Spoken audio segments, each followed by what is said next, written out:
এই যে জাদুটোনা, এই জাদুটোনার লক্ষণ কি?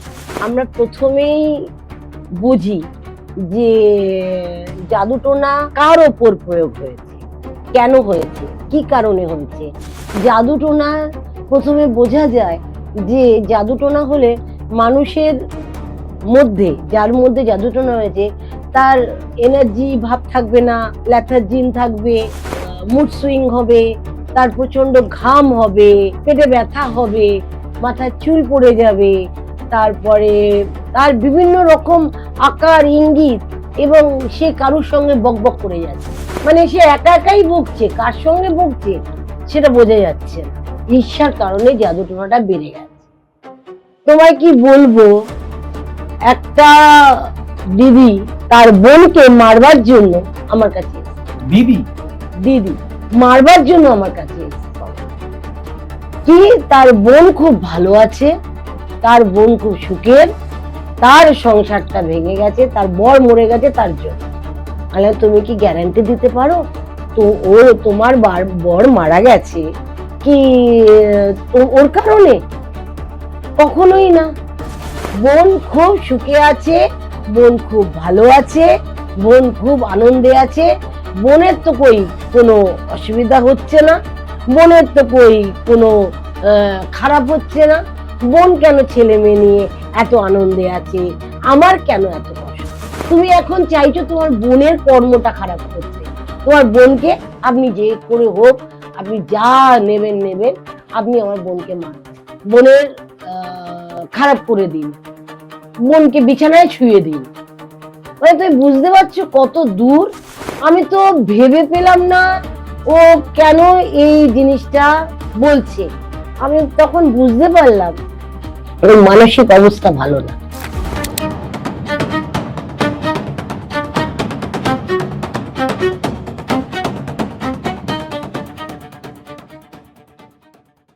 গোসাই ঠাকুরের আড্ডায় আপনাদের আরো একবার স্বাগত।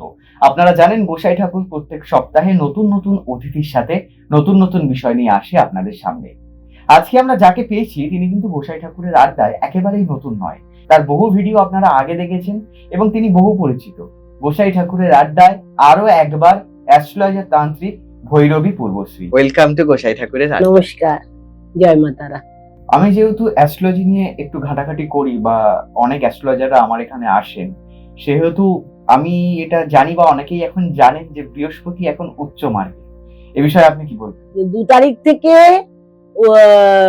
উচ্চ মার্গের বৃহস্পতি 12 বছর ধরে প্রত্যেকটা রাশিতে ঘোরে, আর কর্কট রাশিতে এসে বৃহস্পতি উচ্চ মার্গে যায়।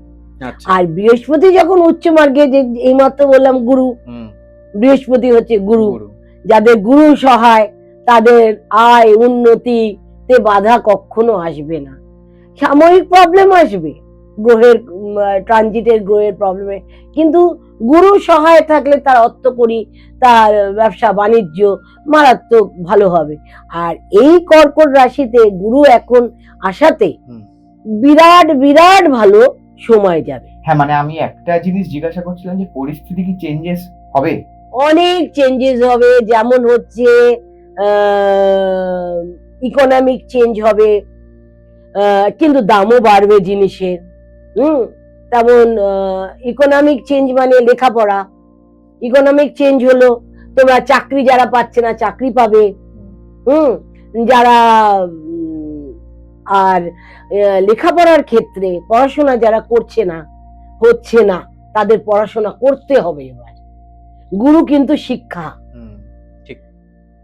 শিক্ষার ব্যাপারটা কিন্তু গুরু মারাত্মক পাওয়ারফুল। শিক্ষা ক্ষেত্রে গুরু কিন্তু একটা, মানে যারা ভালো টিচার হয়, যারা ভালো বক্তা হয়, তাদের গুরু কিন্তু সহায় থাকে। এই যে চেঞ্জেসটা হবে, এটা কি শুধুমাত্র কর্কট রাশির জন্য? ওভারঅল। আচ্ছা, এটা মানে আমি পুরো অ্যাজ আ হোল আপনি বললেন। আমি অ্যাজ আ হোল বললাম। আচ্ছা, আমি রাশিগত ব্যাপারে কিছু বলিনি, পরে বলবো। ওভারঅল প্রত্যেকের মধ্যে প্রশ্ন থাকে যে গুরু উচ্চ মার্গে গেলে কি হবে। দেখো, এবার তো গুরু উচ্চ মার্গে গেলে যাদের 7.5 আছে তাদের 7.5-এরও কিন্তু অতটা চাপ সৃষ্টি হবে না, কারণ গুরু এখন ভালো জায়গায়, গুরু শিক্ষা দেবে। মন্দির থেকে তুমি দেখবে কতগুলো মন্দিরের অপব্যবহার হচ্ছে মন্দিরগুলোতে, সেই মন্দিরগুলোর মধ্যে এখন স্থায়ীভাবে সুন্দরভাবে প্রতিষ্ঠা লাভ করবে।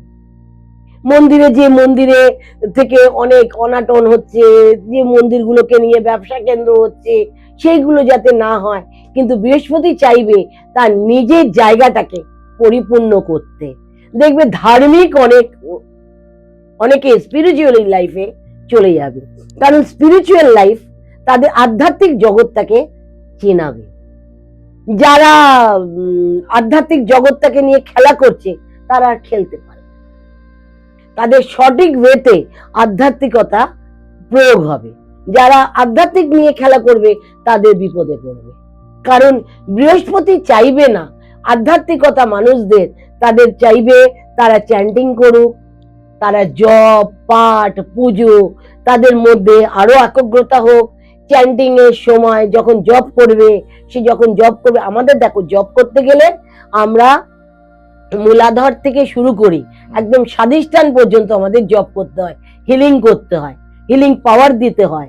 আমাদের শরীরের মধ্যে মেডিটেশন করতে হয়, মেডিটেশন না করলে আমাদের জীবনে উন্নতি হয় না। আমরা মেডিটেশন করে আমরা জীবনের প্রত্যেকটা ধাপ, ঈশ্বরের যে আমরা এক একটা ধাপ পাই, কাজ করি, আমাদের শরীরের মধ্যে এনার্জি, আমাদের এই যে বিশুদ্ধ চক্র, এটা পাওয়ারফুল হয় কেন?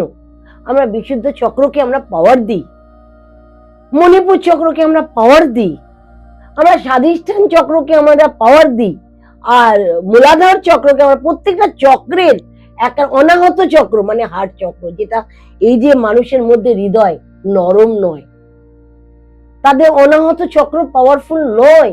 তারা যাকে তাকে কথা, এই বৃহস্পতি কিন্তু এবার বাক্য কথা এগুলো বৃহস্পতি সহ্য করবে না।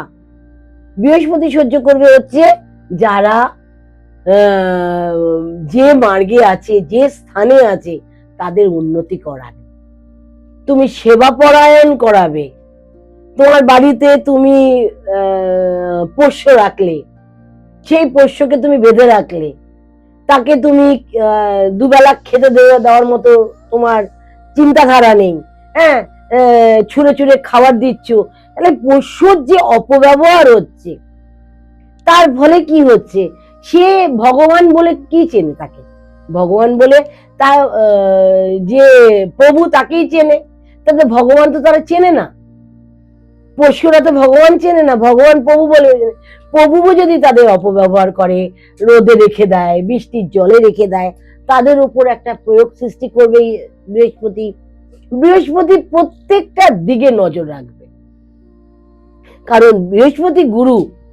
তারপরে অর্থনৈতিক দিক দিয়ে যারা ব্যবসা বাণিজ্য করে, তাদের ব্যবসা বাণিজ্যে উন্নতি আসবে।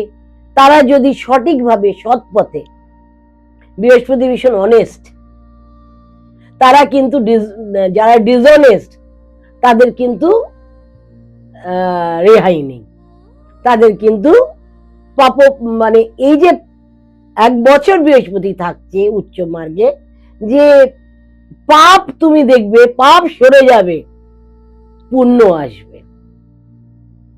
তার সঙ্গে কিন্তু শনি ত্রিকোণ ভাব রয়েছে। এই যে ত্রিকোণ ভাবের ফল, অনেকেই ভালো রেজাল্ট পাবে, প্রত্যেকটা রাশিগত রেজাল্ট পাবে। আমি পরে রাশিগত লাস্টে বলবো, সবাই রাশির জন্য একটু অপেক্ষা করুক। ব্রডকাস্ট যখন দেখছে, আমার চ্যানেল দেখছে, রাশিগত প্রত্যেকটা রাশির কি কি বৃহস্পতি আসার ফলে কি কি কোন কোন রাশির ক্ষেত্রে উন্নতি হবে, কোন কোন রাশির ক্ষেত্রে ধৈর্য রাখতে হবে, আর কোন কোন রাশির ক্ষেত্রে বিরাট ফলদায়ক হবে, এটা বলবো আমি সর্বশেষে। তার আগে তোমার কি প্রশ্ন আছে বলো। আচ্ছা, এই যে জাদু টোনা, এই জাদু টোনার লক্ষণ কি? দেখো, জাদু টোনার লক্ষণটা বলতে গেলে আমরা প্রথমেই বুঝি যে জাদু টোনা কার ওপর প্রয়োগ হয়েছে, কেন হয়েছে, কি কারণে হয়েছে। জাদু টোনা প্রথমে বোঝা যায় যে জাদু টোনা হলে মানুষের মধ্যে, যার মধ্যে জাদুটোনা হয়েছে, তার ছটপটানি ভাব থাকবে, এনার্জি ভাব থাকবে না, ল্যাথার্জিন থাকবে, তার মুড সুইং হবে, তার প্রচন্ড ঘাম হবে, তার পেটে ব্যথা হবে, মাথায় চুল পড়ে যাবে, তারপরে তার বিভিন্ন রকম আকার ইঙ্গিত, এবং সে কারুর সঙ্গে বকবক করে যাচ্ছে, মানে সে একা একাই বকছে, কার সঙ্গে বকছে সেটা বোঝা যাচ্ছে না। এরকম জিনিস কিন্তু জাদু টোনার ফলে বিভিন্ন রকম লক্ষণ দেখা যায়। কারোর পায়ে ব্যথা হচ্ছে, হঠাৎ সে ছটপট করছে, মানে এমন ছটপট করছে, লোকে এসে বলছে কি হয়েছে কি হয়েছে, কিন্তু কেউ কিছু, অনেক ডাক্তার দেখানো হচ্ছে, তার পেটে ব্যথা হচ্ছে কেন, মাথায় যন্ত্রণা হচ্ছে কেন, বমি হচ্ছে কেন, কোনো কারণ কিন্তু কেউ খুঁজে পাচ্ছে না। কারণ তার কারণে, এই কারণে তাকে প্রচুর ডাক্তার ফাক্তার দেখানো হয়, কিন্তু ডাক্তারদের রিপোর্টে সবসময় ভুল বেলা বলে কোনো তো কিছু হয়নি, তাহলে এরকম করছে কেন? এই সব জাদুটোনার ফলে প্রত্যেকেই আজকাল জাদুটোনাটাকে, প্রাধান্যটাকে খুব পরিমাণে দিয়েছে। তার কারণ জাদুটোনার প্রাধান্য পরিমাণে দেওয়া হচ্ছে আজকাল ঈর্ষার কারণে জাদুটোনাটা বেড়ে গেছে।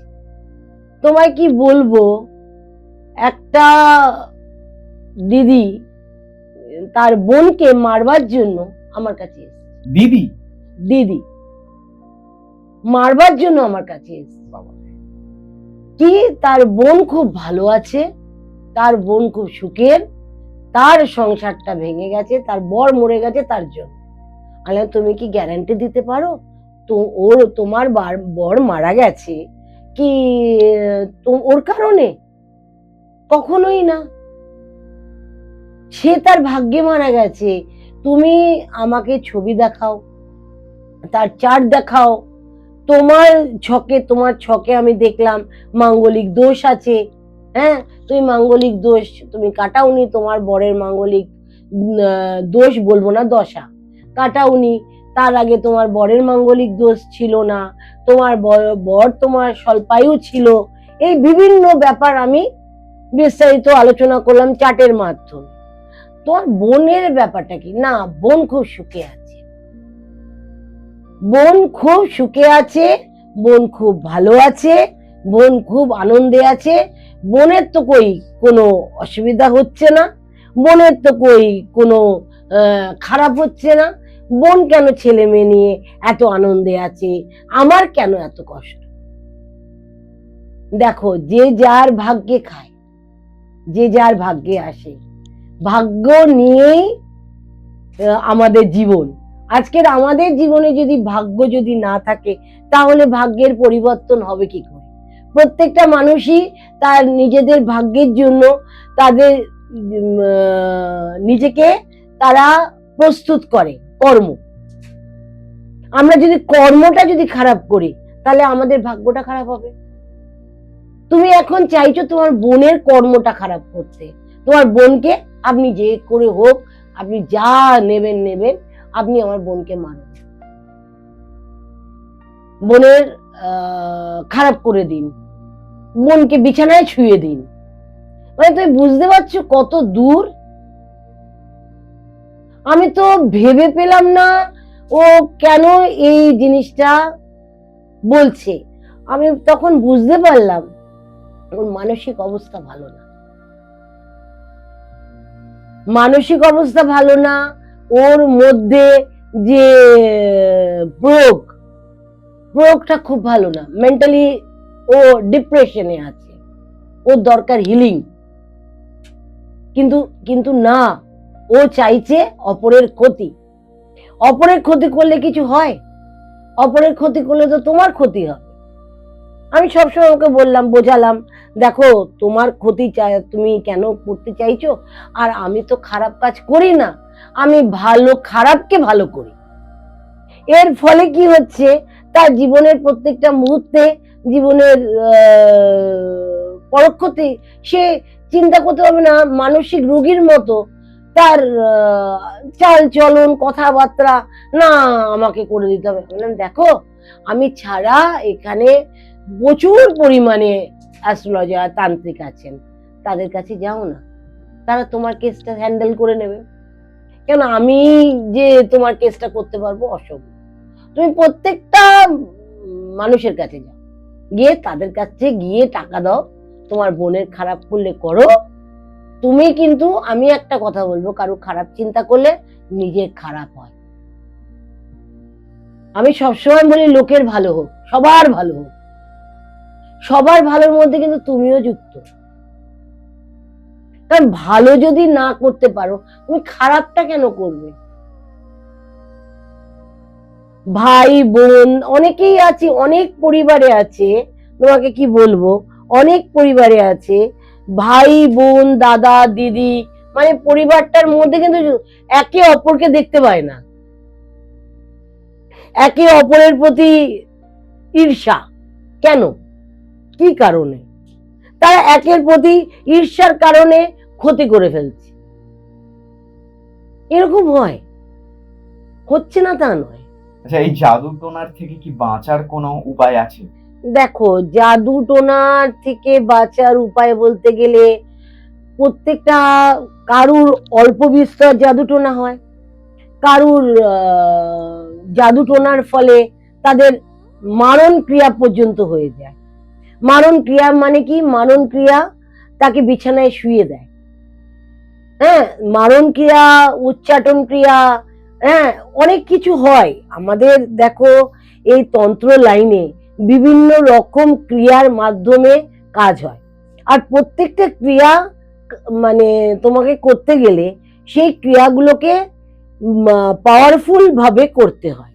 আর প্রত্যেকটা মানুষের জাদুটোনা করতে গেলে, তোমাকে একটা প্রসঙ্গে বলি, এই যে জাদুটোনা শুধু যে কেউ কারুর মাধ্যমে হচ্ছে তা নয়। তুমি যদি শ্মশানে যাও, যে কোনো শ্মশানে, মহাশ্মশান না, যে কোনো শ্মশানে, যে কোনো শ্মশানে গেলে তোমার আশেপাশে আনুষঙ্গিক অনেক আত্মা প্রেতাত্মা ঘুরে বেড়ায়, তাদের ফলেও কিন্তু তোমার শরীরে কোনো জাদুটোনার প্রয়োগ হয়। এটা আবার এছাড়াও অনেকে আছে রাত্রিবেলা দিকে চুল খুলে, মেয়েরা কবরস্থানের পাশ দিয়ে যায়, শ্মশানের পাশ দিয়ে যায়, তাদেরও কাছে কিন্তু প্রয়োগ হয়। তাদের শারীরিক, মানসিক এবং শরীরের মধ্যে যে যন্ত্রণা বেদনা, এগুলো আত্মা প্রয়োগের ফলেও কিন্তু এটার জাদুটোনা হয়। আচ্ছা, এর ফলেও কিন্তু জাদুটোনা হয়। কেউ যে তোমায় খারাপ করেছে তার ফলে যে জাদুটোনা এটা হচ্ছে তার ফলে নয়, আত্মা প্রয়োগের ফলেও জাদুটোনা হয়। আবার জাদুটোনা করতে গেলে প্রত্যেকটা ব্যক্তির বস্তুর জিনিসপত্র নিয়ে জাদুটোনা করা হয়। যেমন হচ্ছে তার কারেন্ট ছবি, তারপরে দেহের কোনো অংশের কাপড়, মাথার চুল, নখ এবং পায়ের মাটি। আচ্ছা, মানে যেখান থেকে হেঁটে গেছেন। হেঁটে গেছে, আচ্ছা, এটা তুমি হয়তো এতদিন ব্রডকাস্টে শোনোনি। আমি শুনিনি। পায়ের মাটিরও প্রয়োজন হয়, এই জন্য চাই ধুলো, আচ্ছা, বাড়ির ধুলো। এটা একটা দারুণ কথা বললেন, এটা আমি শুনিনি আগে। এটা আজ পর্যন্ত ব্রডকাস্টে শুনতে পাবে না, কারণ এটা হচ্ছে বাড়ির ধুলোটা দেখলে, মানে সারাদিন কে এসেছে, কে গেছে, বাড়িতে দুটো ব্যক্তি আছে কি তিনটে ব্যক্তি আছে, তাদের মধ্যে ধুলো হবে। তোমার নিজস্ব আলাদা ঘর থাকবে, তোমার ঘর ঝাঁটালে তোমার পায়ের ছাপটাই পাওয়া যাবে, তোমার ধুলো। গ্রামের দিকে এগুলো কি হয়, মাটির ছাপ পড়ে যায়, ওই পায়ে, ওই মাটিতে গিয়ে ওই পায়ের ছাপটা থেকে ওই মাটির অংশটুকু নিয়ে এলে অনেক ক্ষতি করা যায়। এইগুলো দিয়েও কিন্তু অনেক প্রকারের ক্ষতি হয়। এইগুলো অনেক ক্ষেত্রে করা হয়। তোমাকে বাড়ি থেকে, যার বাড়ির মধ্যে প্রপার্টি আছে, শরিক আছে, তোমার এই প্রপার্টি থেকে শরিক উঠাতে চাইবে। স্বামী স্ত্রীর মধ্যে বন্ধন, তৃতীয় ব্যক্তি আছে, সে চাইবে না তার স্বামী স্ত্রী সুখে থাক, এবং স্বামী স্ত্রীর মধ্যে ঝামেলা বাঁধানোর জন্য অনেক রকম জাদুক্রিয়া হয়। এটাকে বলতে বলো তন্ত্রক্রিয়া বলতে পারো, একে বলতে পারো, অনেক রকম বলতে পারো, যে আমরা কালা জাদু বলি, আমরা তন্ত্রক্রিয়া বলি, আমরা এটাকে বিভিন্ন রকম ব্যাখ্যা দেওয়া হয়েছে।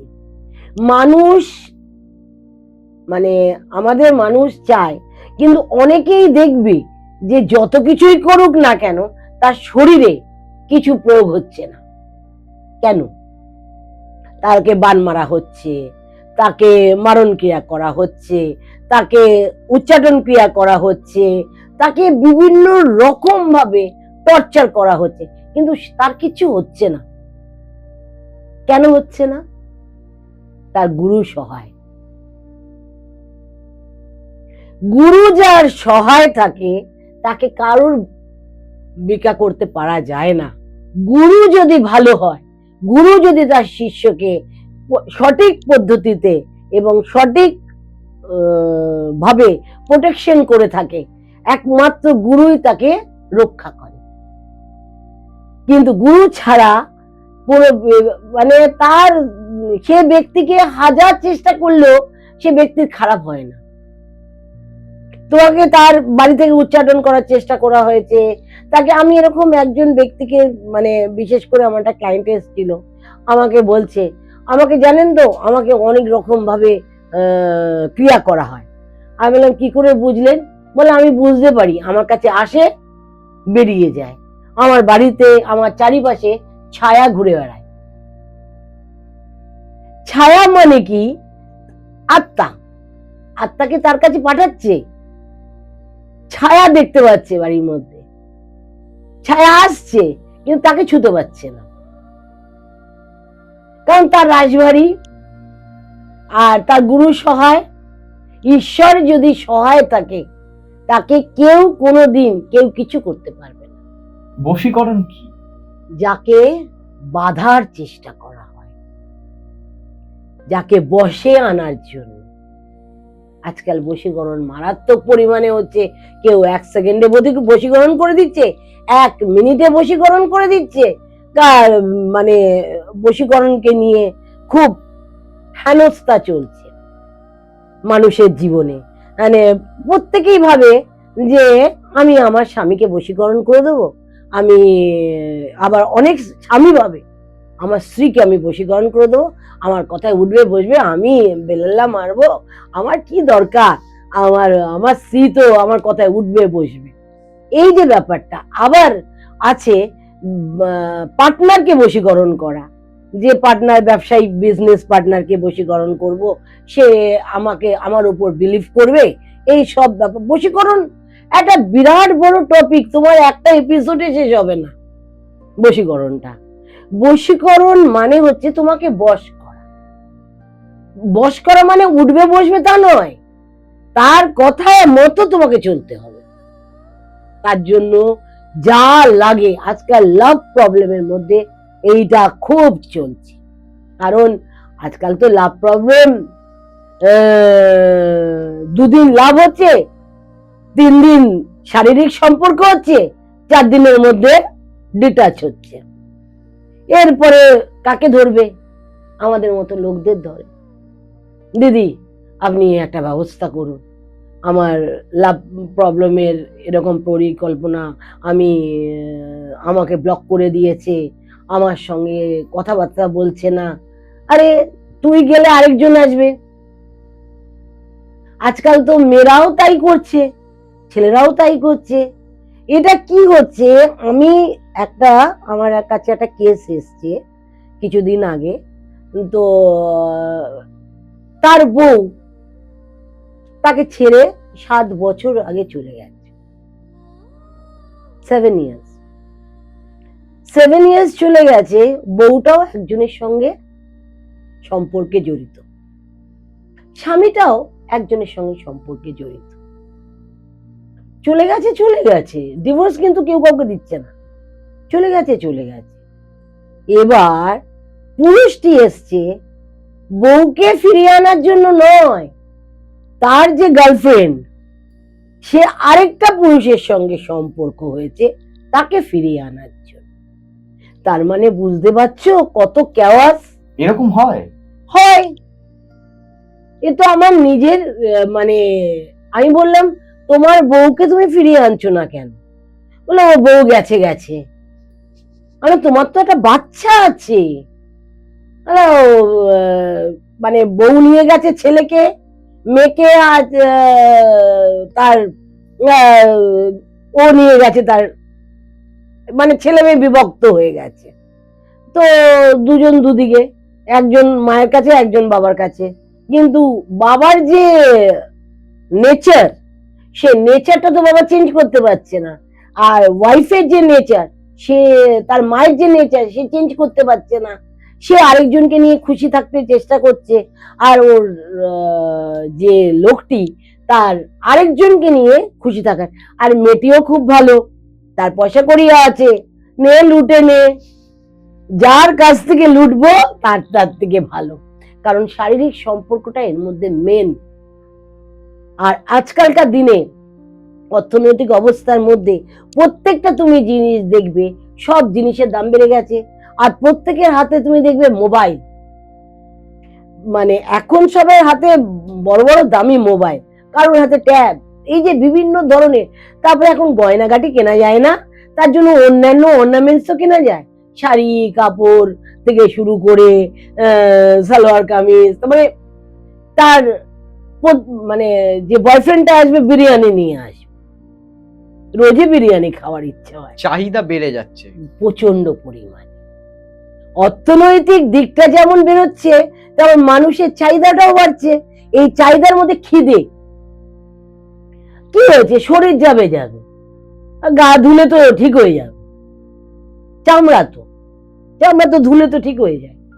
একটা মেয়ের চামড়া বলো, একটা ছেলের চামড়া বলো, স্নান করে এলে ধুয়ে ঠিক হয়ে যায়। কিন্তু নেগেটিভ এনার্জি, একটা পুরুষের যে নেগেটিভিটি, একটা মহিলার যে নেগেটিভিটি, দুজনের মধ্যে ট্রান্সফার হচ্ছে। তার ফলে কি হচ্ছে, তোমার শরীরে যে ব্যাকটেরিয়া গুলো আছে, তোমার শরীরের মধ্যে কিছু কর্মক্রিয়া গুলো আছে, তোমার শরীরের মধ্যে দুজনের শরীরের মধ্যে কিছু না কিছু আছে। যখন তারা মিলিত হচ্ছে, তার ফলে কি হচ্ছে, তার ফলে দুজন দুজনকে নেগেটিভ স্প্রে করে দিচ্ছে। তার ফলে আস্তে আস্তে ছেলেটার কাছ থেকে মেয়েটা সরে যাচ্ছে, কারণ ছেলেটার কিছু করা আছে। মেয়েটা সরে যাচ্ছে কেন? মেয়েটা অন্যর প্রতি আকর্ষণ হচ্ছে কেন? তোমার প্রতি যার আকর্ষণ ছিল এতদিন, তুমি তন্ত্রক্রিয়ার মাধ্যমে হোক, যে কোনো ক্রিয়ার মাধ্যমে হোক, বশীকরণ ক্রিয়ার মাধ্যমে তাকে তুমি আকর্ষণ করে নিয়ে তুমি তাকে লুটে পুটে খেয়ে নিয়েছো। এবার তোমার আর দরকার নেই, খাও দাও ছুঁড়ে ফেলে দাও, ইউজ অ্যান্ড থ্রো। এখন হয়ে গেছে মানুষ একটা বল পেন। তুমি একটা পেন, যে পেনে দেখবে রিফিলটা ধরা যায় না, ইউজ অ্যান্ড থ্রো। এখন মানুষ হয়ে গেছে ইউজ অ্যান্ড থ্রো। তোমাকে যে কোনো কাজে ব্যবহার করা হয় এবং ব্যবহার করার পরে তখন তাকে ফেলে দেয়। তখন কি করে তারা, তখন কি করে, আসে বশীকরণ করতে। অনেক ছেলে আছে জানো তো, অনেক মেয়েদের যে বশীকরণ করে একসঙ্গে লিভিং এ থাকতে শুরু করে, এবং লিভিং এ থাকার পরে মেয়েটার বশীকরণের একটা আয়ু থাকে। ততদিন মেয়েটা তার সঙ্গে সংস্পর্শে ছিল এবং তাদের শারীরিক সম্পর্ক লিভিং এর মাধ্যমে তাদের হলো, মানে আদান প্রদান হলো, সবকিছুই হলো। এবং হট করে ছেলেটা তার কাছ থেকে ডিস্টেন্স মেনটেন করতে শুরু করলো। কেন করতে শুরু করলো? ডিস্টেন্স এই কারণে মেনটেন শুরু করলো, আমার কাছে এরকম এসছিল যে খুব কান্নাকাটি করেছে, দিদি এরকম আমরা একসঙ্গে ছিলাম, যে আমি বললাম সবচেয়ে আগে তুমি আমাকে একটা প্রশ্ন করি, তুমি ছেলেটার সঙ্গে কতবার শারীরিক সম্পর্ক করেছো? বলে বহুবার। আলাম তোমার মনে হয়নি এই শারীরিক সম্পর্কটা একদিন কেটে যাবে? তোমার মনে হয়নি তোমার এই যে ভালোবাসাটা সেটা জানলা দিয়ে পালিয়ে যাবে? এটা মনে হয়নি একবার? বলে না, সে আমাকে এটা দিচ্ছে, সে আমাকে ওটা দিচ্ছে, তারপর হট করে সে হাওয়া।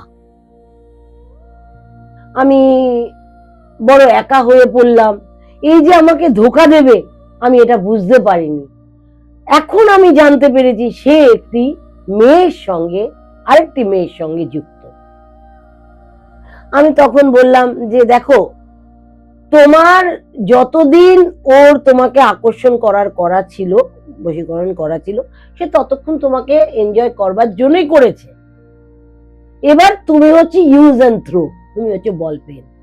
তুমি কিন্তু, আমি তোমাকে আমার কাজের জন্য বলবো না, আমি তোমার কাছ থেকে কিচ্ছু প্রাপ্য বলবো না যে ওকে ফিরিয়ে এনে দেবো। যে চলে গেছে চলে গেছে, ফিরে এলে তোমার খারাপ হবে। যে গেছে গেছে, তাকে যেতে দাও। সে কতদিন ওই মেয়েটার সঙ্গে সে ভালোবাসা করতে পারবে, ভালোবাসাতে থাকবে। কারণ মেয়েটাও তোমাকে যে আঘাত দিয়েছে, সে মেয়েটাও কি আঘাত দেবে না, তার কি মানে আছে? কারণ নিউটনের থার্ড ল আছে, অপোজিট অ্যান্ড ইকুয়াল রিঅ্যাকশন। তুমি ফ্রাস্ট্রেশনে ভুগছো, আমার মনে হয় তোমার হিলিং এর দরকার আছে। আমি হিলিং করাই। মানুষের জীবনে আজকাল প্রচন্ড ফ্রাস্ট্রেশন বেড়ে গেছে, প্রত্যেকটা ব্যক্তিদের এত ফ্রাস্ট্রেশন বেড়ে গেছে, তার মানে হচ্ছে ভালোবাসা, স্বামী স্ত্রীর মধ্যে ভালোবাসা নেই, পরিবারের মধ্যে ভালোবাসা নেই, তারপরে আত্মীয় স্বজনের মধ্যে ক্যাওয়াস। একসঙ্গে আগে যেমন আমাদের জয়েন্ট পরিবার থাকতো, একে অপরের ওপর আমরা জীবনের প্রত্যেকটা ভার দিয়ে দিতাম। মানে বড়জন জ্যাঠা আছে, পুরো সংসারে দেখছে, জেঠি আছে, পুরো সংসারের ভার নিচ্ছে, দেওরদের কি অসুবিধা হচ্ছে, ননদদের কি, প্রত্যেকে ধরে ধরে বিয়ে দিচ্ছে। এই যে ব্যাপারগুলো এখন আছে কি? তুমি কি আমাকে বলতে পারবে, একটা পরিবার দেখাতে পারবে যে এরকম আছে? তোমার কি ক্ষতি? ও বাবা, আমার দেওর গাড়ি কিনেছে, গাড়িটা কিনেছে, এমন গাড়ি কিনেছে, তারা এখানে যাচ্ছে ওখানে যাচ্ছে, বেড়াতে যাচ্ছে। আরে ও গাড়ি কিনেছে, কিনুক না, ও বাড়ি করেছে, করুক না, তাতে ঈর্ষা কিসের? মানুষের ভালোটা এখন মানুষ দেখতে পারে না। পিছনে লাগা, কার পিছনে বাঁশ দেব, বড় বাঁশ। এই বাঁশটা কাদের দিয়ে দেওয়াচ্ছে? তান্ত্রিকদের দিয়ে, অ্যাস্ট্রোলজার তান্ত্রিকদের দিয়ে বাঁশ দেব, বাঁশ খাবে। তারপরে কিন্তু বাঁশটা যে ঘুরে উঠে, তার তোমার দিকে যদি আমি একটা আঙ্গুল দিই, এইদিকে একটা আঙ্গুল আছে, আমার দিকে আসবে। আচ্ছা, গোসাই ঠাকুরের আড্ডার দর্শকরা যদি আপনার সাথে যোগাযোগ করতে চায়, স্ক্রিনে তো আপনার নাম্বার যাচ্ছে, এই নাম্বারে যোগাযোগ করার কি প্রসিডিউর আছে? এই নাম্বারে যোগাযোগ করলে আমিই ধরি, 10 বার ফোন করলে আমিই ধরি। কারণ আমি কাউকে দিয়ে ধরাই না, কারণ প্রত্যেকটা মানুষের আলাদা আলাদা প্রশ্ন থাকতে পারে, পার্সোনালিটি থাকতে পারে, তাদের মধ্যে মানে নিজের কথা বলার থাকতে চায়। তা আমি ফোনটা ধরি, আর আমি বলি, এবং আমি কোথায় কোথায় থাকি, কোথায় কোথায় বসি, সেখানে আমি কাজ করি। আমি তারাপীঠে প্রতি মাসে কাজ করি, তুমি জানো। এছাড়া বীরভূম অঞ্চলেও আমি কাজ করি বিভিন্ন জায়গায়। এই সবচেয়ে সুখবর যে রিসেন্ট বীরভূম অঞ্চলে একটা কাজ করে এলাম। তার স্ত্রী তার স্বামীর কাছ থেকে ছেড়ে চলে গেছিল। আচ্ছা, 3 মাস ধরে তার সন্তানকে নিয়ে। তো স্বামী খুব কান্নাকাটি করেছে, আমার কাছে এসে নার্ভাস ব্রেকডাউন হয়ে গেছে, আইন আদালতের দ্বারস্থ হয়েছে। তো আমি বললাম, আপনি এত নার্ভাস হচ্ছেন কেন? আপনি তো আমার কাছে এসছেন, তো দেখি না মা কি করতে পারে। আমি তো কিছু করি না, আমি তো মায়ের ওপর ছেড়ে দিই।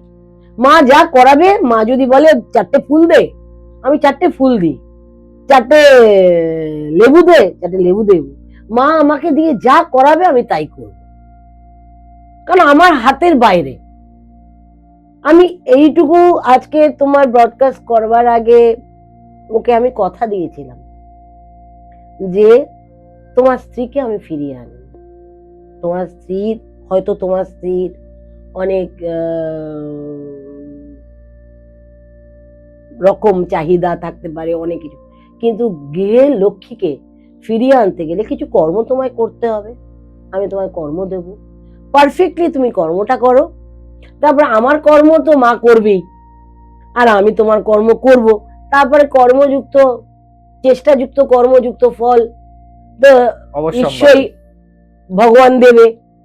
আমাকে বলল আমার স্ত্রী আজকে ফোন করেছে কালকে নিয়ে আসার জন্য। তো আমি তখন বললাম কি হলো, মিললো তো? আমি বলেছিলাম তো মা কাউকে ফিরায় না, আমার কাছে কেউ এলে মা কাউকে ফিরায় না, কিন্তু সময় নাই। হয়তো কারোর খুব তাড়াতাড়ি কুইক হয়ে যায়। আজকে তুমি যখন কাছাকাছি এসছো, তোমাকে দিয়ে কিছু কিছু জিনিস আমি খুব তাড়াতাড়ি, কিন্তু অনেক ক্লায়েন্ট দিল্লি, বম্বে, পুনা, মাদ্রাজ বলো, কেরালা বলো, চেন্নাই বলো, তারপরে বিদেশে বলো, আমেরিকাতে বলো, হ্যাঁ, তারা আমার প্রোগ্রাম দেখে, তারা আমার সঙ্গে কনসাল্ট করে। আমেরিকা থেকে কোনো জিনিস পাঠানো যায় না। একটা পাঠাতে গেলে, কোনো জিনিস পাঠাতে গেলে তার কম করে 20,000 টাকা কি 30,000 টাকা লাগবে। হ্যাঁ, কোরিয়ার চার্জেস। কোনো মানে বিদেশ থেকে ইন্ডিয়াতে এলে প্রচুর চার্জেস লাগে, ইন্ডিয়া থেকে কোনো জিনিস গেলে প্রচুর চার্জেস লাগে। তাও আমি চেষ্টা করি বিদেশ থেকে ইন্ডিয়ায় যদি কোনো লোক আসে তার মাধ্যমে আমি পাঠাবার চেষ্টা করি। করে আমি একটা কথা বলি, আমি তোমাকে 1 মাসের মধ্যে 2 মাসের মধ্যে তোমাকে আমি অনেকগুলো কাজ যদি থাকে, আমি একটা কাজের ফল এখন দেবো। আস্তে আস্তে কাজ করলে আস্তে আস্তে ফল দেব, নিশ্চয়ই ফল দেব। কিন্তু ফল তো ঈশ্বর দেবে, আমি তো দেওয়ার কেউ নই। কিন্তু ফলটা পেতে গেলে ওয়েট করতে হবে। তুমি অনেক দূরে, তোমার যেদিনকে দিন হয় আমাদের সেদিনকে রাত হয়। রাত দিনের ফারাক, রাত দিনের ফারাকের মধ্যে অনেক বিস্তর তফাৎ আছে। কিন্তু আমি আজকের কাজ বলে কালকেরই আমার চাই, আমি অসম্ভব। আস্তে আস্তে হবে, নিশ্চয়ই হবে। আর যার কথা, যদি তুমি কোনো ব্যক্তি যদি ক্লায়েন্ট যদি বলে যে আমার তাদের কেন খারাপ হচ্ছে না, আমরা সব সময় বলবে তাদের কেন ভালো হচ্ছে না, আরো ভালো হোক। যত পজিটিভ থিঙ্কিং করবে তত ওদের পজিটিভিটি, তোমার পজিটিভিটি হবে। ঠিক কথা। নেগেটিভ যদি বলো ওদের নেগেটিভ হোক, নেগেটিভ হোক, নেগেটিভ হোক, তোমার মুখ দিয়ে কি সরস্বতী কি বানিয়ে দিচ্ছে? আমাদের মুখে বাস করে সরস্বতী, কি বানিয়ে দিচ্ছে? সব সময় যাচ্ছে তাই কথা। আরে সরস্বতী যদি মুখ দিয়ে যদি ভালো কথা বলে তাহলে কি হবে? ভালো ফল হবে, ভালো ফল হবে, তোমার ভালো হবে। তুমি তোমার যদি কেউ যদি আমি আজকে ব্রডকাস্ট চ্যানেলে আসবার আগে একজন আছেন, আমি তার মুখ দেখে দেখে বেরিয়েছি। আমার মনের মধ্যে বিভিন্ন ইরিটেশন হতে শুরু করে। তখন আমি মনে মনে ভাবলাম আমি তো পজিটিভ, আমি তো তার আমার মেয়ে, আমি কেন তাকে নিয়ে এত ভাববো? তাকে কেন আমি প্রায়োরিটি দেবো? ঠিক কথা। তাকে আমি তো প্রায়োরিটি দিলে আমি তো ছোট হয়ে যাব। আমি তার আমার মেয়ে, আমি তার আমার কথা চিন্তা করব। আমি ব্রডকাস্টে যাব, তার আমার কাছে তার আমার নাম স্মরণ করে যাব, কারণ মা হচ্ছে বৃহস্পতি, তারা মা। আচ্ছা, এই যে পারিবারিক ঝামেলা, এই পারিবারিক ঝামেলা কি তন্ত্রের মাধ্যমে ঠিক করা যায়, মানে সম্ভব? আমি তোমাকে বলছি, পারিবারিক ঝামেলা, একটা বাড়িতে শরিক বাড়ি, মনে করো তোমার বাড়ি দাদা, মানে তোমার জ্যাঠতো দাদা, পিস্ততো দাদা, মাস্ততো দাদা, সব দাদা, এবং একটা মানে জমিতে ভাগিদার। এবার সেই জমিটা মধ্যে কিন্তু একটা মন্দির প্রতিষ্ঠিত আছে। এবার জমিটা তো ভাগ হয়ে গেল, এবার মন্দিরের মাকে কি করবে? ভাগের মা করবে, গঙ্গার মা করবে? মাকে তো ভাগ করা যায় না। ঈশ্বরকে কি ভাগ করতে পারবে না? কেটে কেটে কেটে কেটে টুকরো করতে পারবে? তাও তো পারবে না। ঈশ্বরকে প্রতিষ্ঠা করতে হবে, কিন্তু কেউ ঈশ্বরের কথা চিন্তা করে না। সবাই চিন্তা করে নিজের ভাগের কথা। আগে আমি 4 বিঘা পাবো, আমি 5 বিঘা পাবো, না আমি 2 বিঘা পাবো। তারা বাড়ি ঘর নিজেদের জন্য তৈরি করে ফেলল। এরকম আমি 2-3 জায়গায় গিয়ে দেখেছি। নিজের জন্য আমাকে বলছে, দিদি আমার বাড়িতে না একের পর এক অসুস্থ হচ্ছে, কেউ সুস্থ হচ্ছে না, শারীরিক অশান্তি হচ্ছে, ছেলে মেয়েদের পড়াশোনা আটকে যাচ্ছে, বিবাহ আটকে যাচ্ছে, আর বাড়িগুলো কমপ্লিট হচ্ছে না। প্রত্যেকের বাড়িতে বাধা, বাড়িগুলো কমপ্লিট হয়ে তোমাদের বাড়িতে কে ছিল? বলে আমার বাড়িতে মা প্রতিষ্ঠিত ছিল। আরে মায়ের মন্দির কোথায়? তোমরা তো সবাই তো নিজের আখের গোছাচ্ছ, মায়ের কথা একবার ভেবেছো? আর যদি তোমার নিজের মা যদি থাকতো, তোমার মাকে কি বাইরে ফেলে রাখতে? তাকে একটা ঘর দিতে না, খেতে দিতে না? কিন্তু কেউ চিন্তা করে না। তারপরে বলার পরে তাদের চেতনা হলো। আমি বললাম, বাড়িতে আগে মায়ের মন্দির প্রতিষ্ঠা করো, 4টে পিলার তৈরি করো, যেখানে যেখানে মন্দির করার কথা। প্রত্যেকটা জায়গায় আমি বলে এসেছি, যাদের যাদের দেখেছি, যাদের জমিতে মন্দির প্রতিষ্ঠিত ছিল। দেখো, আমিও যে বাড়িতে রয়েছি সেই বাড়িতেও একদিন কালী ঠাকুর প্রতিষ্ঠিত ছিল। আমার ভৈরবের দাদু প্রতিষ্ঠিত করে গেছিল, মানে কালী পুজো হতো। সেই কালী ঠাকুরকে নিয়ে 9-6 হয়েছে, সেই পরিবারটাও তো 9-6 হয়েছে। হ্যাঁ, কিন্তু কার ঘাড়ে এসে কালী এসে বললো? আমার ঘাড়ে। আমাকে নিয়ে এলো, কোথায় ছিলাম আমি, কোথায় এলাম আমি। কিন্তু এইগুলো হচ্ছে সব পরিকল্পনা ঈশ্বরের, কারণ জানে এর দ্বারা কোথা থেকে কি হতে পারে। তিনি সব জানেন। তিনি সব জানেন, উপরওয়ালা। ঠিক। উপরওয়ালা সব ঠিক করে রেখে দেয়, যে আগে থেকে কার এদের এই হবে, এরা কোথায় যাবে, আর মা কোথায় আসবে। ঠিক কথা। আমার একটা প্রশ্ন আছে, মানুষের মনে অহংকার বা অহংবোধ কেন আসে? অহংবোধ আসে তোমার মধ্যে অস্তিত্ব বোধ, তোমার চাহিদার বোধ, তোমার খিদের বোধ। অহং মানে অহংকার। যার মধ্যে অহংকার আছে সে দেখবে যে তোমাকে তাচ্ছিল্য করবে, তোমাকে বলবে, কি গোসাই ঠাকুরের আড্ডা, কে ফালতু গোসাই, কি করছে, এই তো 4টে লোক নিয়ে এসে করছে, এর থেকে আমার বডকাস্টটা অনেক বড়, আমার বডকাস্টের মধ্যে অনেক লোক ফেমাস হয়ে যাচ্ছে, আমি উন্নতি করছি। এই যে অহংকার করা উচিত না। তুমি যত অহংকার করবে, দেখো আমাদের বড় বড় মনীষীরা আজ পর্যন্ত কোনোদিন অহংকার করেছিল? ঠাকুর শ্রীরামকৃষ্ণদেব, পরমহংসদেব, অবতার বরিষ্ঠায় শ্রীরামকৃষ্ণায় তে নমঃ, সে অহংকার করেছিল? সে তো মাকে বলতো, মা তুই খা, আমি খাই। লোকে তাকে যাতা কথা বলেছিল। বামদেব, সে অহংকার করেছিল না? সারদা মা এক কাপড়ে এক অবস্থায় পড়ে থাকতো, সে অহংকার করেছিল? স্বামীজি কত কষ্ট পেয়েছে, সে অহংকার করেছিল? করেনি বলেই তারা মহাপুরুষ। তারা পূজ্য ব্যক্তি। আমরা তো এসছি দুদিনের, আজ এসছি কাল চলে যাব। আমার করে কি হবে? ঠিক কথা। আমার করে কিছু হয় না। আমার করে আজকে 2 মুঠো ভাত জুটছে, ঈশ্বর লিখে দিয়েছে। বলে না, দানে দানে পে লিখতা है খানে ওয়ালা কা নাম। প্রত্যেকটা দানে তোমার আজকে কোথায় খাবার লেখা থাকবে, তোমার আজকে কোথায় ওই থাকবে, সব উপরওয়ালা ঠিক করে দিয়েছে। সবটা পরিকল্পিত, এবং সেটা পূর্ব পরিকল্পিত। তুমি জন্মের সময় থেকে তোমার নামে 6ষ্ঠ দিন থেকে তোমার নামে লেখা হয়ে যায়। তুমি ডাক্তার হবে না, তুমি ইঞ্জিনিয়ার হবে, তুমি না পাইলট হবে, তুমি না অ্যাস্ট্রোলজার হবে, তুমি না জনসাধারণের উপকার করবে না অপকার করবে, না টাকার গদিতে শুয়ে থেকে পুলিশে ধরে নিয়ে যাবে, তারপরে তোমার তোমার সব কিছু বিচার কিন্তু ঈশ্বর করবে।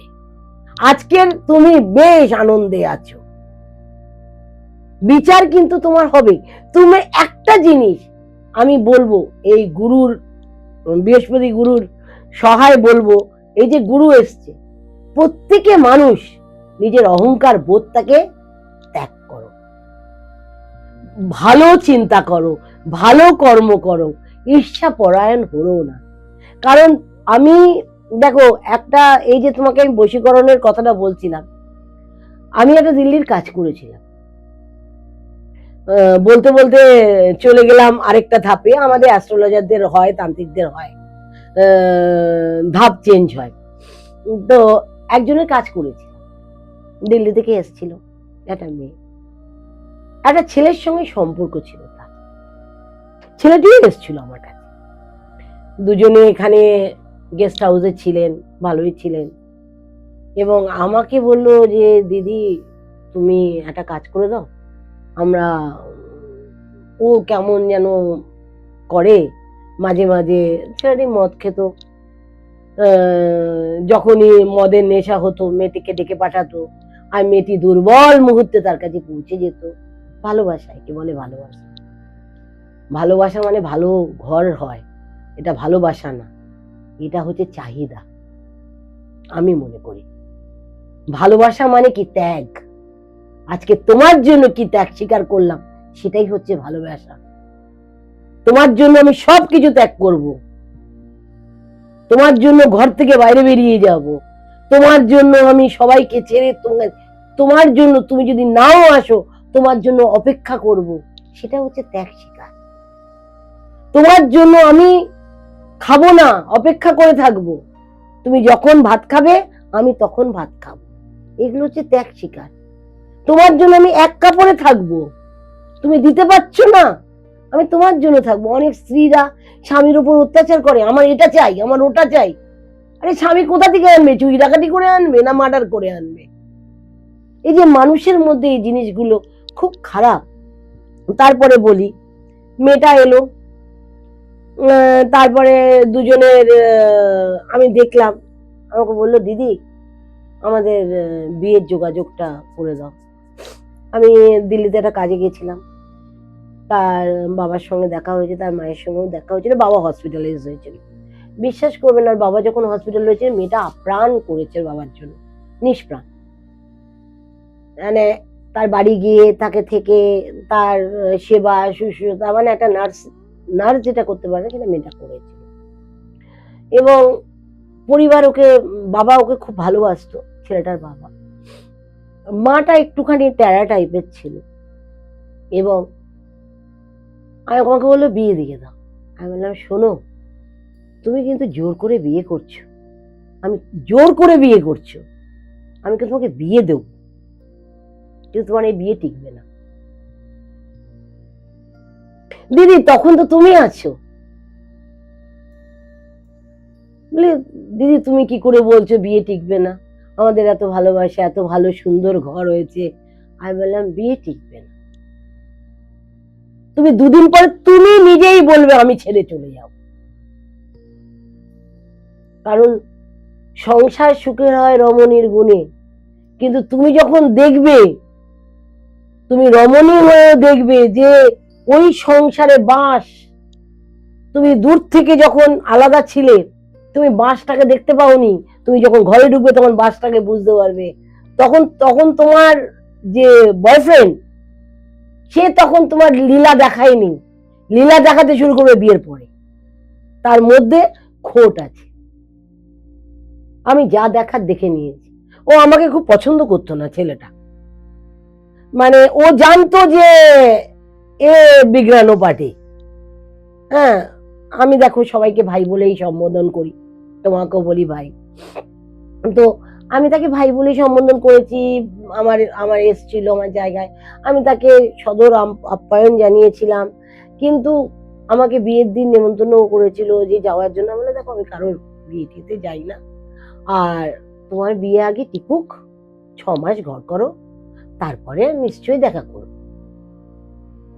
বিশ্বাস করো 6 মাসও ঘর করতে পারি, মেয়েটি চলে এলো।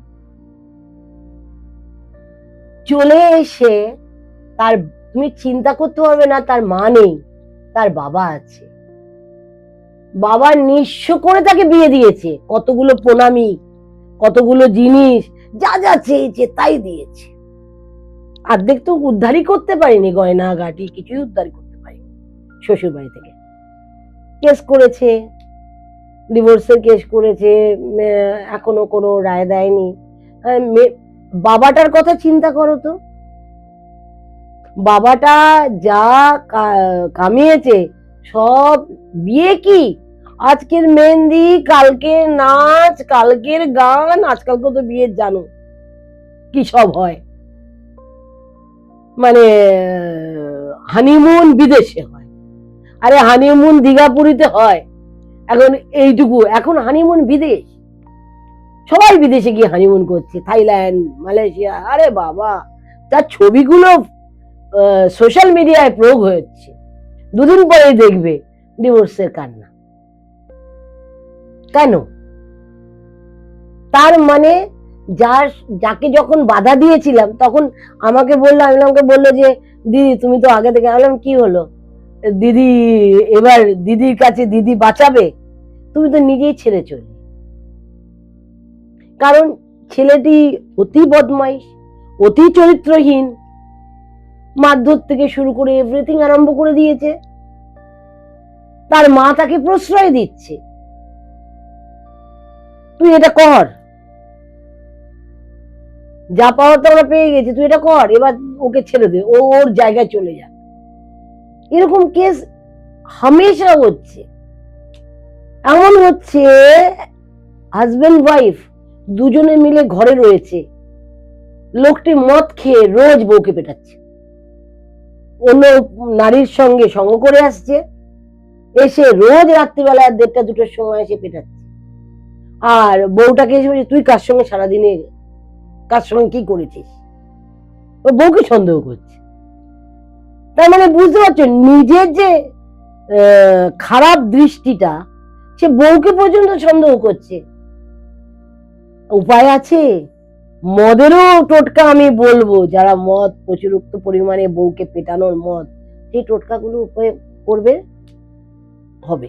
আমাদের সময় একদম শেষের দিকে, তবে শেষ করার আগে যে প্রশ্নটা আপনাকে করবো সেটা হচ্ছে যে গুরু বৃহস্পতির গোচর নিয়ে যদি সমস্ত রাশির রাশি ফল এই বছরটা কিরকম যাবে সেটা নিয়ে যদি একটুখানি আপনি আলোচনা করেন এই এপিসোডটা শেষ করতে করতে, তাহলে আমাদের দর্শকরা একটু আর কি বুঝতে পারবে যে কিরকম যেতে পারে তাদের এই বছরটা। হ্যাঁ, আলোচনা এবং উইথ টোটকা। একদম একদম। দেখো, প্রথমেই বলি বৃহস্পতি এসছেন আমাদের কর্কটে। কর্কটটা হচ্ছে উচ্চ রাশি, এবং প্রথমেই আমরা রাশিগততে মেষে যাই। মেষে কেমন যাবে? যারা মেষ রাশির ব্যক্তিরা, এবং তাদের প্রশ্নে উত্তর দিই, তাদের কিন্তু এই সময় শনির সাথে চলছে, তাদের ডিসিশন মেকার হওয়া দরকার। তারা কিন্তু ডিসিশন নিতে পারবে না।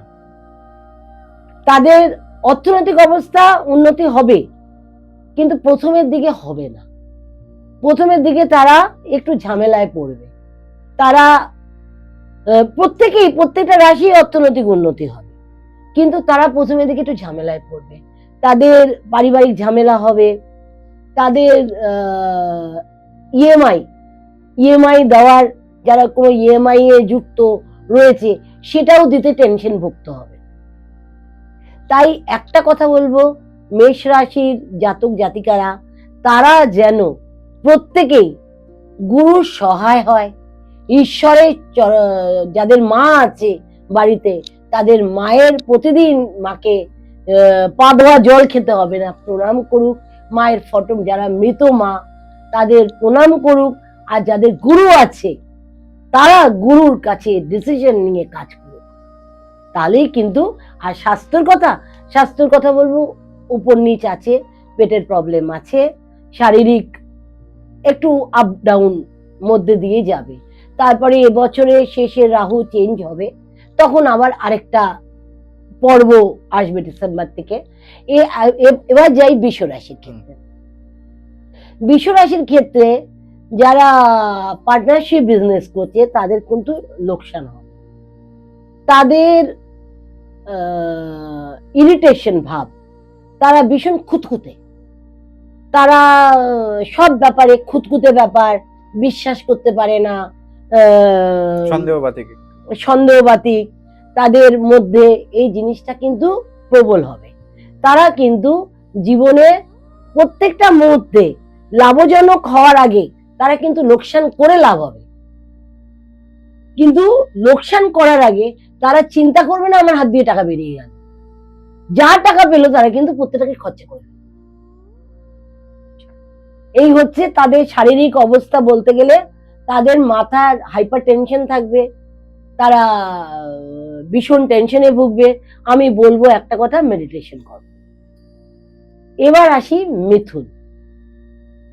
সবচেয়ে ভালো রাশি তাকে আমি বলবো মিথুনের, বুধের রাশি ভীষণ ভীষণ ভালো হবে। তার ঘরে কিন্তু এতদিন বৃহস্পতি ছিল, বৃহস্পতি গিয়ে কিন্তু কর্কটে ঢুকলো, তার মানে দ্বিতীয় স্থান, তার মানে অর্থের স্থান। তার অর্থ দিক দিয়ে মারাত্মক প্রবল ইনকাম হবে।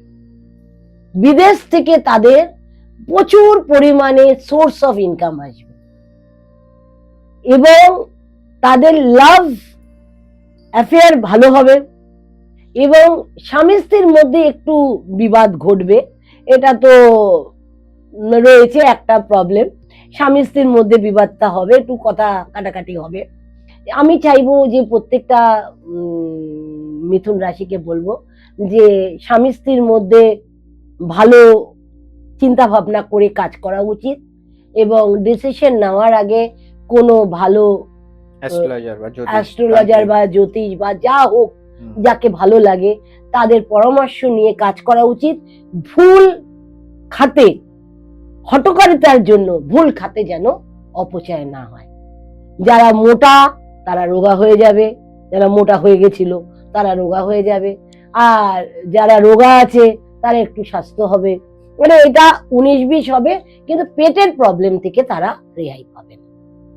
পেটের কিন্তু এই জন্য বলবো মিথুন রাশিদের আজে বাজে খাওয়া দাওয়া, তেল মশলা একটু হালকা পরিমাণের খাবার খাবে। এবার চলে আসি কর্কট, যেখানে আমাদের গুরু বিরাজমান। কর্কট রাশিতে গুরু যখন বিরাজমান সব দিকে উন্নতি আছে। তার শিক্ষাগত যোগ্যতায় উন্নতি আসবে, তার কর্মচারী যারা আছে তাদের প্রমোশন হবে, তাদের এডুকেশন কেরিয়ার আরো বাড়বে, যারা এডুকেশন নিয়ে পড়াশোনা করছে তাদের আরো বাড়বে, তাদের লেখাপড়ার উপরে চিন্তাধারা আসবে, তাদের মানসিক বিভিন্ন ধরনের পুরো স্পিরিচুয়ালিটির দিকে চলে যাবে, আধ্যাত্মিক দিকে। তারা যত ঘরের দিকে মন যাবে তারা কিন্তু তত খারাপের দিকে হবে। ঈশ্বরকে নিয়ে, ঈশ্বর চিন্তা, নিজের কেরিয়ারের চিন্তা, এই যদি করতে পারে তাদের বিপদ তাদের কেটে যাবে। ঈশ্বরকে সবসময় সহায়তা রাখবে, গুরু যদি থাকে গুরুর নির্দেশ অনুযায়ী পালন করবে, খাওয়া দাওয়ার দিকে একটু জাত বিচার করবে। তোমাদের একটাই কি হবে, তোমার মেন্টালি ডিপ্রেশন আসবে অনেক সময়, কারণ যে কোনো ভুল সিদ্ধান্ত নেওয়ার আগে, আমি বারবার করে কর্কট রাশিকে বলে যাচ্ছি, ভুল সিদ্ধান্ত নেওয়ার আগে একবার পরামর্শ নেবে। নিজের বাড়িতে মা থাকলে মায়ের কাছে পরামর্শ নেবে, গুরু থাকলে গুরুর কাছে পরামর্শ নেবে। এটা আমি প্রত্যেককে বলছি, প্রত্যেক রাশির ক্ষেত্রেই এটা প্রযোজ্য। এবং বাড়িতে যদি বাবা থাকে, বাবার একটা অ্যাডভাইস, মানে অ্যাডভাইসটা নেওয়ার খুব দরকার। এবং অর্থনৈতিক অবস্থা প্রচন্ড পরিমাণে দেবে। বৃহস্পতি এসছে, বৃহস্পতি দেওয়ার জন্যই এসছে। হ্যাঁ, বৃহস্পতি কাউকে খালি হাতে ফেরায় না। মা তারার মন্দিরে যাবে, মা তারা হচ্ছে বৃহস্পতি, সবাই মা তারার কাছে শরণাগত হবে। মা হচ্ছে বৃহস্পতি, বৃহস্পতি যেখানে আছে সেখানেই শরণাগত হবে, বৃহস্পতির কাছে গিয়ে নিজেকে সারেন্ডার করবে। প্রত্যেক রাশিকেই বলছি আমি, এরপরে চলে আসছি সিংহ, রবির জাতক।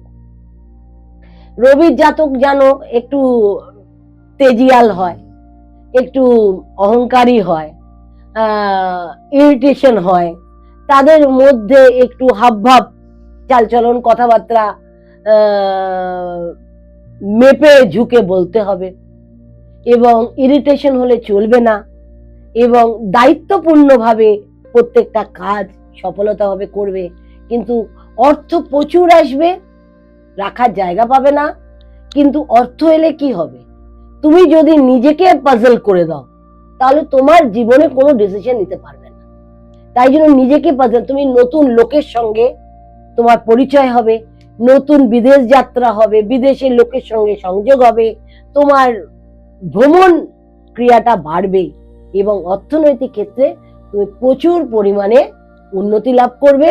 আর শারীরিক ক্ষেত্রে আমি বলবো যেটা প্রবলেমটা হবে, যেটা হচ্ছে পায়ের যন্ত্রণা, মাথা ব্যথা, এবং এইগুলো কিন্তু লেগেই থাকবে।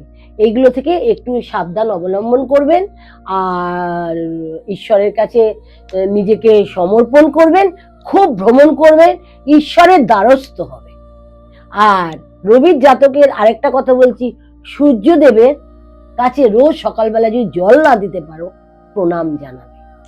কারণ ঈশ্বর কিন্তু, সূর্য দেবতাই কিন্তু সিংহ রাশির গ্রহের রাজা। তাকে কিন্তু, রাজাকে কিন্তু রোজ সকালবেলা ঘুম থেকে উঠে সূর্য দেবতাকে প্রণাম করবে। এরপরে চলে আসি কন্যা, বুধের আরেকটা ঘর। কন্যা রাশির জাতক জাতিকা বিশালভাবে উন্নতি করবে, তাদের কর্মস্থানে উন্নতি আছে, তাদের বিদেশ থেকে কর্ম আসবে, এবং বিদেশে গিয়ে কর্ম করতে পারবে, এবং তাদের চাকরি ক্ষেত্রে ডিসিশন মেকার হতে হবে। এডুকেশন ক্যারিয়ার প্রচন্ড পরিমাণে ভালো হবে, বুদ্ধিসত্তা হবে, তারা মানে যা কিছু করবে মাথা ঠান্ডা করে করতে হবে, মাথা গরম করলে হবে না। খুব মাথা ঠান্ডা করে চিন্তা ভাবনা করে, বৃহস্পতি কিন্তু খুব ঠান্ডা কারক করো, মানে চন্দ্রের ঘর, বেশি করে জল খাবে, মানে আমি কন্যাকে বলছি বেশি করে জল খাবে, কারণ তাদের মাথা গরমটা অতিরিক্ত পরিমাণে হয়। বুধের তো দুটো ঘর, একটা হচ্ছে মিথুন আর একটা কন্যা। মিথুন হচ্ছে শিশু, আর কন্যা হচ্ছে বৃদ্ধা। আচ্ছা, মানে তাদের বুদ্ধিটা অনেক প্রবল, মানে বেশি ম্যাচুরিটি, তারা ম্যাচুরিটির জন্য নিজেকে খুব ওস্তাদ মনে করে। দেখবে কন্যা রাশির লোকেদের দেখবে, আরে বাবা আমি হনু থেকে এই থেকে হনু হয়ে গেলাম, জিরো থেকে হঠাৎ কিছু পেলো, মানে কন্যা রাশিদের মধ্যে একটা হাবভাব আছে, একটা ব্যাপার আছে। ব্যাপারটা বুধ তো শিশু সুলভ মনোভাব, তারা তো নিজেকে জাহির করতে খুব ভালোবাসে। কিন্তু মিথুনের ক্ষেত্রে আবার অন্য, তারা শিশু, তারা তাদের কর্তব্য ডিউটি সবকিছু পালন করবে, তাদের মধ্যে একটা নেচার থাকবে বউকে তুষ্ট রাখা, বাচ্চাদের তুষ্ট রাখা। আর কোনাদের মধ্যে বেলাল্লা বনাটা বেশি থাকে, তাদের মধ্যে থাকে হচ্ছে আমি রাজা। বুধের এই ঘরটা কিন্তু তারা কাউকে তোয়াজ করে না, দেখবে কন্যারা তুমি পরোক্ষ করে দেবে, তারা তোয়াজ করে না। কিন্তু এই জন্য তাদের ক্ষেত্রে কিন্তু সবচেয়ে বলি, কন্যার ওপরে দৃষ্টি কার থাকে? শনির। আচ্ছা, তার শনির ক্ষেত্রে দৃষ্টি থাকে, তোমাকে শনি পুজো করতে হবে না, কিচ্ছু করতে হবে না, বজরংবলী পাঠ করো। 1 নম্বর, তুমি ডিসিশন নেওয়ার আগে যে কোনো ডিসিশন নেবে তুমি ভাবনা চিন্তা করে নেবে, কিন্তু শারীরিক প্রবলেম তোমার একটাই হবে, সেটাই হচ্ছে পেটের গন্ডগোল। এর থেকে উপায় কি? এর থেকে উপায় প্রচুর পরিমাণে জল খাবে, আর ভাবনা চিন্তাটা পজিটিভ দিকে রাখবে। আচ্ছা, প্রচুর পরিমাণে এদের পেটের প্রবলেমটা মারাত্মক পরিমাণে, বৃহস্পতি তো পেট রোগা করে দেয়, যাই হোক, এটা গেল পরের পরের এটা বিদেশ। হচ্ছে কন্যা। এবার কন্যা তো কন্যা গেল, হলো, আর হ্যাঁ। তুলা। তুলা। তুলার জীবন খুব ভালো যাবে। তুলা রাশি, তারা গাড়ি কিনবে, বাড়ি কিনবে, ব্যাংক ব্যালেন্স হবে, কিন্তু স্বামী স্ত্রী বা লাভ অ্যাফেয়ারের মধ্যে প্রবলেম হবে। তারা যদি গাড়ি কেনে, কালো গাড়ি কিনবে না, সাদা গাড়ি কিনবে। একটা গাড়ির জায়গায় দুটো গাড়ি হবে, বুঝতে পেরেছো? তারা তাদের ব্যাংক ব্যালেন্স বাড়তে থাকবে। তুলা কিন্তু প্রতিষ্ঠা লাভ করবে, তারা বিদেশে যাত্রা হবে, তাদের স্বামী স্ত্রীর মধ্যে মনোমালিন্য হবে। এই জায়গাটা তুলার একটু গন্ডগোল আছে। বাদ বাকি তুলার ক্ষেত্রে ভালো ফল দেবে। তুলার মানসিক টেনশন হবে, তার জন্য মেডিটেশন করার দরকার আছে। আচ্ছা, 1 নম্বর কথা, হিলিং করার দরকার আছে, মেডিটেশন করার দরকার আছে। ঠিক, কারণ প্রবলেম হলে প্রবলেম সলিউশন করবার জন্য তাদের কেউ কি বললো, কে কি করলো, অত চিন্তা না করে নিজের ওপর ফোকাস করা, এটা খুব দরকার। এবার আসি বৃশ্চিক রাশির ক্ষেত্রে গুরু কি ফল দেবে। বৃশ্চিকের হচ্ছে ভীষণ মেজাজ, তারা নিজেকে ধরাকে সরা জ্ঞান করে না। এই মেজাজের ফলে তারা গুরু আসার ফলে তাদের মধ্যে অহংকারটা আরো বেড়ে যাবে, তাদের পারিবারিক অশান্তিটা বাড়বে, এবং ব্যবসা বাণিজ্য যারা করে তাদের ক্ষেত্রে অর্থ যেমন আসবে, অর্থ তেমন চলে যাবে। তাদের কিন্তু লিমিটের মধ্যে থাকতে হবে। ঠান্ডা করে খাও, আস্তে আস্তে করো। তোমার মধ্যে পরিবারের স্বামী স্ত্রীর মধ্যে আন্ডারস্ট্যান্ডিং হচ্ছে না, ছেলে বউয়ের সঙ্গে আন্ডারস্ট্যান্ডিং হচ্ছে না, তোমরা মেয়ে জামাইয়ের সঙ্গে আন্ডারস্ট্যান্ডিং হচ্ছে না, তুমি নিজেকে একা করে দাও। একা করে নিজের আধ্যাত্মিক চেতনা, তোমার মঙ্গলের জাতক, মঙ্গলের যত হনুমানজির পাঠ করবে তত মঙ্গলের ভালো। হনুমানজির স্তোত্রম যদি পাঠ করো তত ভালো হবে, তুমি তত তোমার উন্নতি হবে। তোমার উন্নতির একটাই রাস্তা, তোমাকে নিজেকে কাম অ্যান্ড কুল করতে হবে। হটকারিতা করে কাকে একে তাকে যাতা কথা বলে দেওয়া, কমেন্ট বক্সে কমেন্ট লিখে দেওয়া একদম নয়। ঠান্ডা করে না করলে অনেক বিপদ চলে আসবে। এবার চলে আসি ধনুতে। ধনু কিন্তু বৃহস্পতির জাতক, বৃহস্পতি উচ্চ মার্গে গেছে। ধনুর একটা গুণ আছে, সে পাস্টকে ধরে রাখে, পাস্টকে কিছুতেই ভুলতে পারে না। ওই পাস্টকে নিয়েই রগড়াতে থাকে। পাস্টে কি খেয়েছিলাম, পাস্টে আমাকে ছেড়ে চলে গেছিল, পাস্টে আমি ওর ডিভোর্স হয়ে গেছি, ওই হয়েছিল, তার জন্য আজকের আমাকে নিজেকে আজকের এইভাবে আমার জীবনে পরিণাম হচ্ছে, আমি জীবনে আজকের এই জায়গায় এসে নিজেকে স্ট্রাগল করতে হচ্ছে। ধনু খালি পাস্টকে ভুলে যাও। প্রেজেন্টে কি এসছে আমাদের ঈশ্বর বৃহস্পতি। ঈশ্বরের নাম চেতনা করো, ঈশ্বরকে আগলে ধরো, বৃহস্পতির পুজো করো, মা তারার ধ্যান জপ করো, মাকে আগলে রাখো। যত পারবে মায়ের সঙ্গে দুর্ব্যবহার করবে না, যত তুমি যাকে পারবে দুর্ব্যবহার করে ফেললে। মুখের বাণী খুব একটা বৃহস্পতির ভালো হয় না ধনুর। আচ্ছা, খুব মানে কর্কট টাইপের, মানে যাকে যা পারলাম বলে দিলাম, কর্কশ। কিন্তু বাইরের লোক তাদের কাছে খুব ভালো। ঘরের শত্রু বিভীষণ, মানে ঘরের লোকরা সব শত্রু, আর বাইরের লোক হচ্ছে তাদের কাছে বিরাট মহান। আচ্ছা, এটা হচ্ছে ধনুর ক্ষেত্রে। ধনুর শারীরিক অবস্থা বলতে গেলে মানসিক প্রবলেমটা বাড়বে, এইটাকে জন্য মেডিটেশন করা খুবই দরকার। তার অর্থনৈতিক অবস্থা উন্নতি হবে, সব দিকে ব্যবসা বাণিজ্য লেখাপড়া যারা স্টুডেন্ট আছে তাদেরও ভালো হবে, কিন্তু নিজেকে একটু সংযত রাখতে হবে। এইবার চলে আসি মকর রাশির ক্ষেত্রে খুব ভালো ফল দেবে। মকর রাশির ক্ষেত্রে বৃহস্পতি সহায়, এবং এতদিন শনি সাড়ে সাথী ছিল।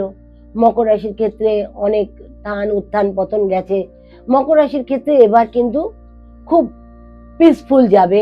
আস্তে আস্তে তারা নিজেদের টেক ওভার করতে পারবে। আগে যেটা অনেক কষ্টে গেছে, তারা নিজেকে আস্তে আস্তে ডেভেলপ করবে। তারা নতুন ব্যবসা বাণিজ্য করবে, পুরনো ছেড়ে নতুন ধরবে। যেমন পুরনো গার্লফ্রেন্ড ছেড়ে নতুন গার্লফ্রেন্ড ধরবে, পুরনো জিনিস ত্যাগ করে নতুনকে আহ্বান জানাবে। এটা হচ্ছে মকর রাশির ক্ষেত্রে। তাদের আর কিছু না হোক, তাদের আমি বলবো একটা কথা, যে ঈশ্বরকে সাথে রাখো। তোমাদের গুরু হচ্ছেন, তোমাদের পিতা হচ্ছেন শনি মহারাজ। শনি মহারাজের ধ্যান স্তব করো, প্রতি শনিবার গিয়ে ধূপকাঠি মোমবাতি ধরাও, তাহলে তোমাদের কিন্তু উন্নতি হবে। কুম্ভের কি, এবার কুম্ভতে যাচ্ছে। হুম। কুম্ভ রাশির ক্ষেত্রে তাদের মধ্যে খুব লেথার্জিন ভাব আরো বাড়বে। ঘুম থেকে উঠবে না ঠিক সময় মতো, তারপরে ঘুম থেকে উঠলে খিদে, খাওয়ার পরে আবার ঘুম। এটা হচ্ছে কুম্ভ রাশির লক্ষ্য। কুম্ভ রাশির ক্ষেত্রে কি হবে, এই লেথার্জিনের কারণে আরো ঘুমটা বেড়ে যাবে। বৃহস্পতি বলবে তুই খা, আবার ঘুমিয়ে পড়, আবার খা, আবার ঘুমিয়ে পড়। তাদের কি হবে, কাজকর্মের দিকে মনটা ততটা দিতে পারবে না।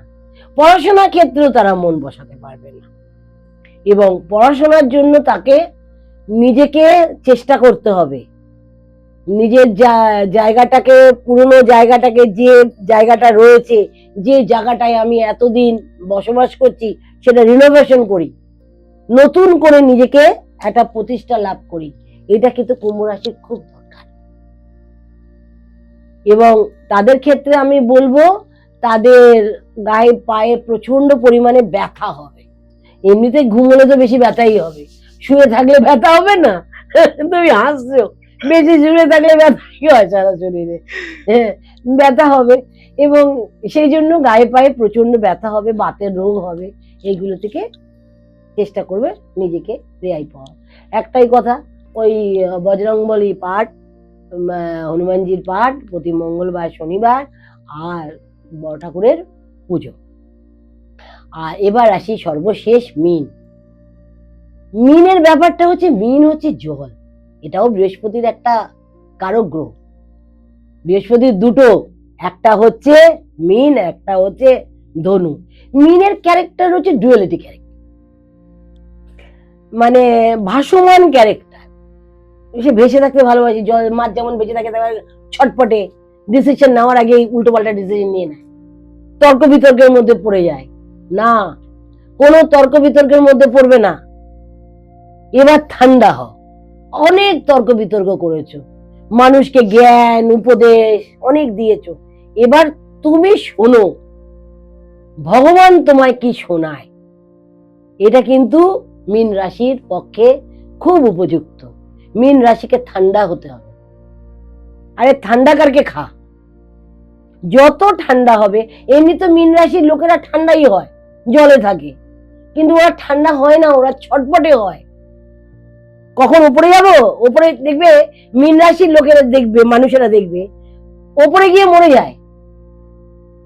জলের মানুষ যখন ডাঙায় যায় তখন তার কি হয়, তার মৃত্যু। তাকে জলেই থাকতে হবে। মাগার মাছের সঙ্গে তাকে ব্যাস করলে চলবে না, মাগার মাছকে সামলে রাখতে হবে। তুমি যদি মাগার মাছের সঙ্গে ব্যাল করো, তোমার মাগার মাছ তো তোমাকে খেয়ে নেবে।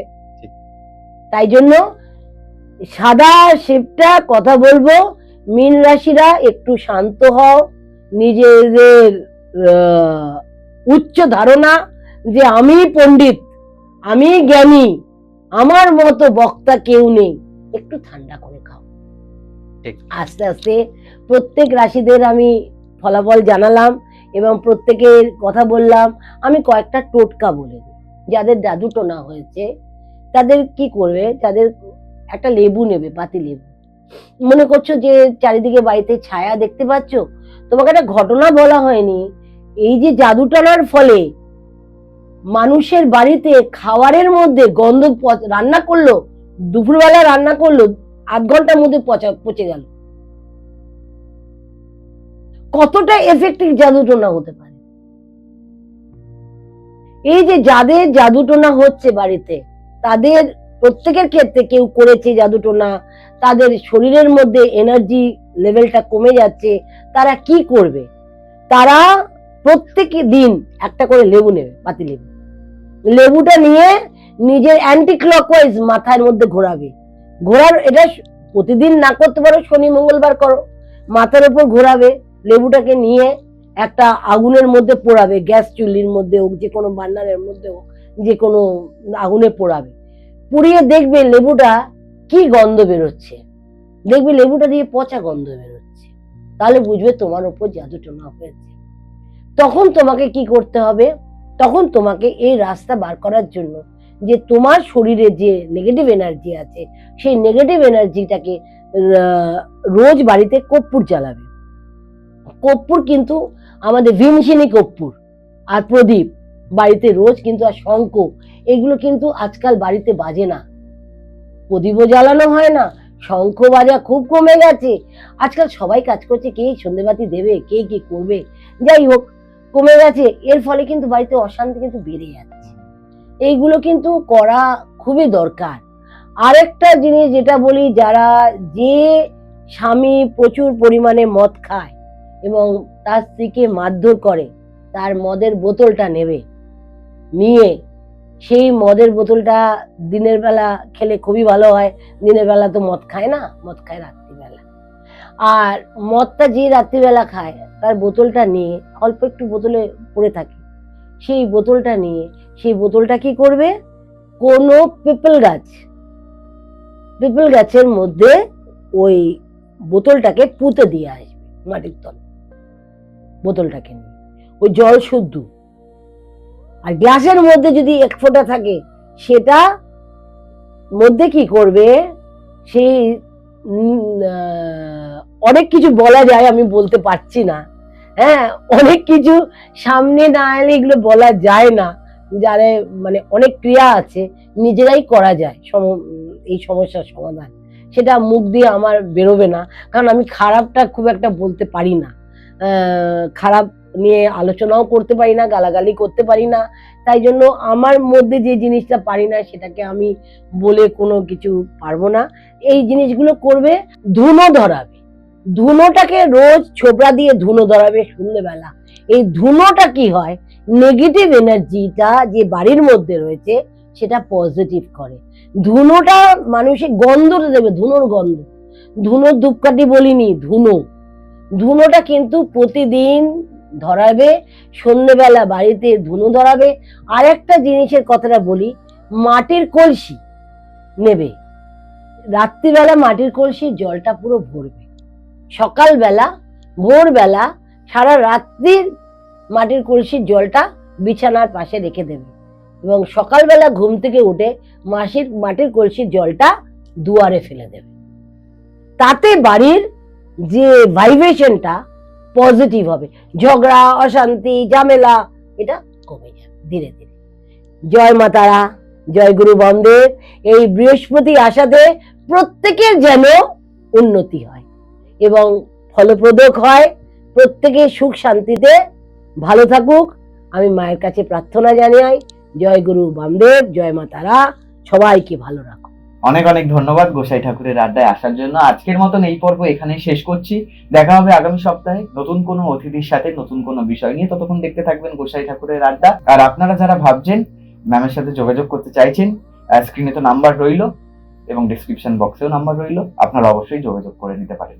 ভালো থাকবেন, সুস্থ থাকবেন আর দেখতে থাকবেন গোসাই ঠাকুরের আড্ডা। নমস্কার।